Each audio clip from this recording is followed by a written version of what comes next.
My name is Amelia and I'm 49. I've worked for many years as an office clerk at a local factory. Until recently, I live with my husband Theodore, my mother-in-law Harriet, and our only daughter Kyrie in my husband's family home. We were married for 28 years. It feels like such a long time to me, but just a few days ago I put an end to that marriage. Yes, I got a divorce. It's what they call a late life divorce. Some people were shocked while others just said it was inevitable. My married life began when I met my husband at the age of 20. Back then, I'd just graduated from commercial high school in our town and started my job as an accounting clerk at the same factory where I still work. My father's friend introduced me to Theodore. He's a young relative of ours. How about meeting him? He works at the city hall. My mom said, "A government job? That's a great opportunity for you. Please meet him." She was all for it. At our first meeting, Theodore seemed very earnest and a bit nervous. "Nice to meet you. I'm Theodore." He didn't talk much, maybe because he was nervous. "What do you do at the city hall? Any hobbies?" He answered all my questions politely. "I work at the citizens counter in the city hall. I love fishing, and I often go to the mountains with my friends during my days off." It felt like I was interviewing him. But I thought such an earnest guy would make a good family man. Eventually, Theodore was the one who asked me out. Throughout our dating period, he remained quiet, but slowly began sharing more about his love for fishing. I thought he was opening up to me bit by bit, and a year later, we got married. Since he was an only child, I moved into his family home after our wedding. I didn't know much about my mother-in-law as we didn't meet often during our courtship. I thought she might be as earnest as Theodore, but boy, was I wrong. She was a handful. The day I entered their house, she said to me directly, "Now that you're married, serve me and Theodore properly. Don't you dare talk back." Her sudden arrogance took me by surprise, but all I could reply was, I hope we get along well." My life changed drastically the next day. Woken up at 4 a.m., I cleaned the house and prepared breakfast in Theodore's lunchbox. I wasn't allowed to sit and eat. Harriet instructed me to eat standing in the kitchen, and of course, I was the one to clean up afterward. What surprised me more was Harriet helping Theodore get ready in the morning. She woke him up, brought him warm water to wash his face, and even laid out the clothes for him to wear. She'd smile contently when she saw him dressed in the clothes she chose, and he looked as if it was the most normal thing in the world. The last straw for me was seeing her put on his shoes for him as he left for work. I never thought I'd have to deal with such extremes, but my mother-in-law, with clear hostility, told me, "I'll take care of my son, you stay away." My husband seemed to expect his mother to be overly involved and never even thanked her. I wondered, don't you appreciate what your mom does? But more shockingly was her behavior. I realized our future wasn't going to be easy. Moreover, my husband barely paid attention to me. Sure, he had a demanding job, but on weekends, he always prioritized his hobbies. "How about we go shopping together once in a while?" Even when I suggested, he would reply, "I'd rather go fishing. You can go alone." "I want to spend time with you." "There's no need for that." That's how he dismissed me. The only times he'd join me were for events like relatives' weddings or funerals. One day I asked him, "Why did you marry me?" He said, "Family was pressuring me since I was getting older. Finding someone on my own was a hassle, and you were introduced at the right time, so I just married you." Shocked, I asked, "Didn't you love me?" "I neither loved nor disliked you." His words shattered me, and I broke down crying. And my troubles were far from over. My mother-in-law cherished her son, but was very harsh on me. "You're just not cut out to be a good wife." That was her go-to phrase. Once I came home late from work and quickly made dinner. She exclaimed, "Don't serve this half-baked meal to my son," and tossed it straight into the trash. Every meal had some issue, too salty or not salty enough. She'd only let me pack freshly made food in my husband's lunch. Any pre-made dishes, tossed out. She'd find faults in my cleaning or laundry too. She'd ask me to polish the entrance floor daily. After polishing, she'd step on it with muddy shoes and complain it was still dirty. When I did laundry, she'd comment, "This softener smells bad, rewash it," and have me redo it. But that wasn't the worst of it, because it fits only in the home. The real trouble was that she'd lied.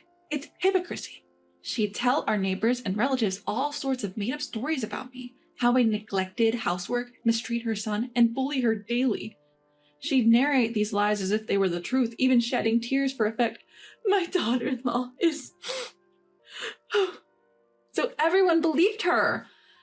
"You should be more considerate of your mother-in-law." "She did raise your husband, after all." How many times was I lectured by neighbors and relatives? I considered divorce, but then I got pregnant. Maybe once the baby's here, he'll change. Even if he doesn't care about me, he'll adore our child. Maybe the baby will bridge the gap between me and my mother-in-law.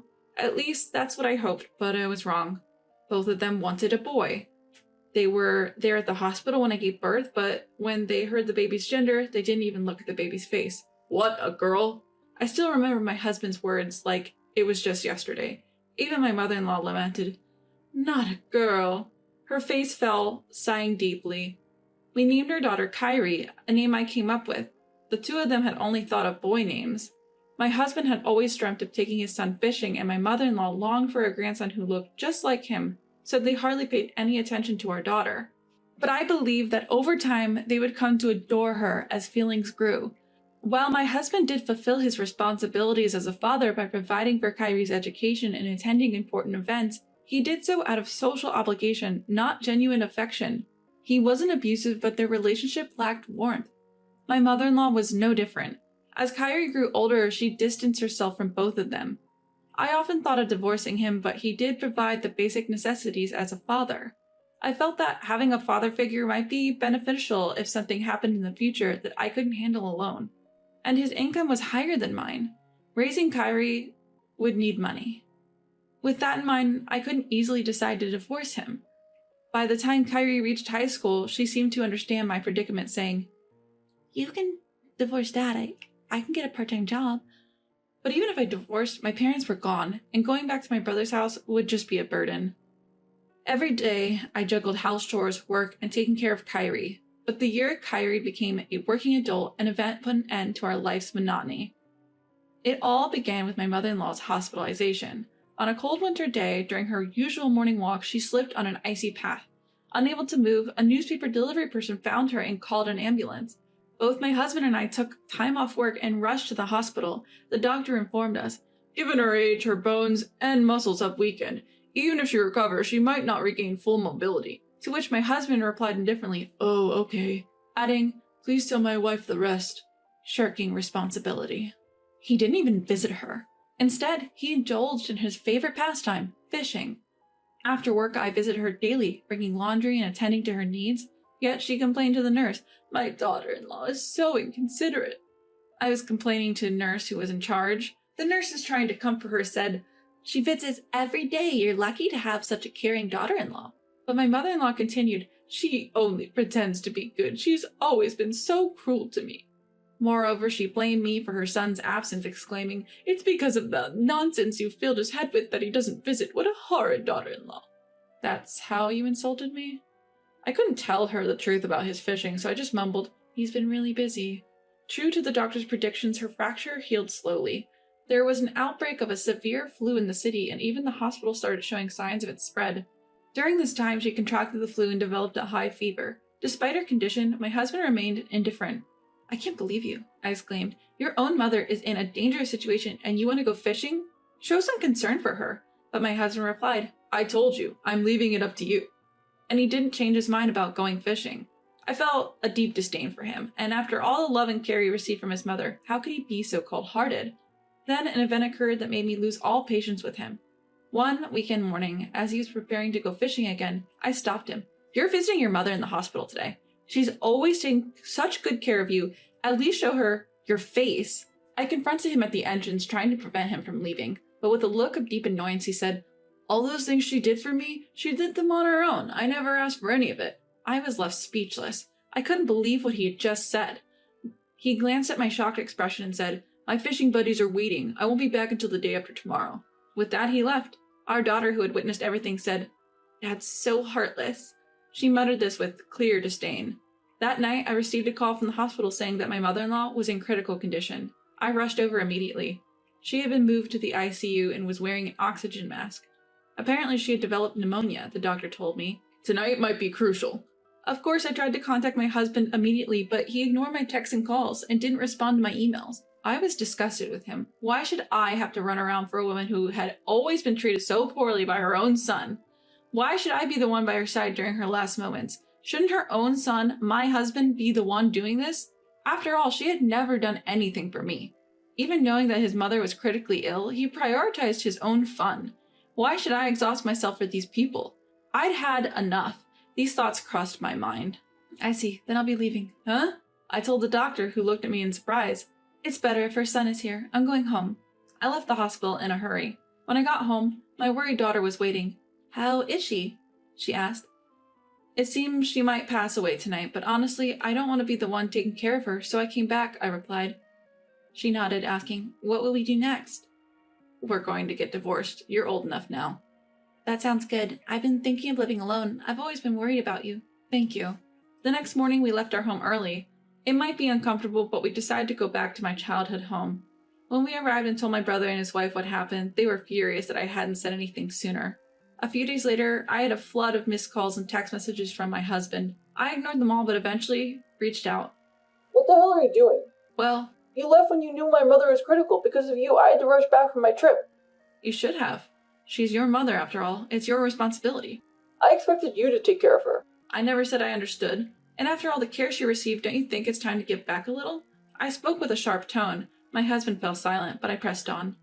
So, how's your mother doing now? She's stable, but she's weak, and they said she won't be able to move like before. So, are we putting her in a care facility? That's gonna cost a lot. Why don't you just take care of her? I won't. Excuse me? My husband sounded puzzled by my response. I said I won't. I don't want to be with someone who's indifferent when others are in need, and I certainly don't want to care for a mother-in-law who constantly belittles and lies about me. So, what? You're saying you want a divorce? Yes, I do. Even Kyrie agrees with me. She's okay with abandoning her grandmother and father? Excuse me? You've always been indifferent to Kyrie. Now you're saying she's the one abandoning? Don't be ridiculous.